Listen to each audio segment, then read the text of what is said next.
Sin brought a penalty because sin violates God's perfect standards.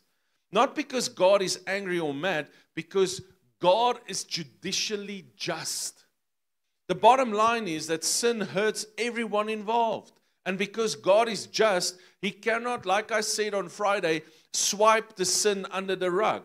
Sin brought with it a lot of problems, curse. Now God had to deal with it. But because God is just, He couldn't allow sin in His presence, not because He thought He was better than the sinner, but because His perfect holiness would literally kill the sinner. His deepest desire and longing were to have fellowship with His children, but sin made it difficult. God had to find a way to permanently deal with that sin, to come close to His children. Jesus was the Lamb without spot or blemish, that once and for all, the same writer of Hebrews says, once and for all, paid the penalty for sin.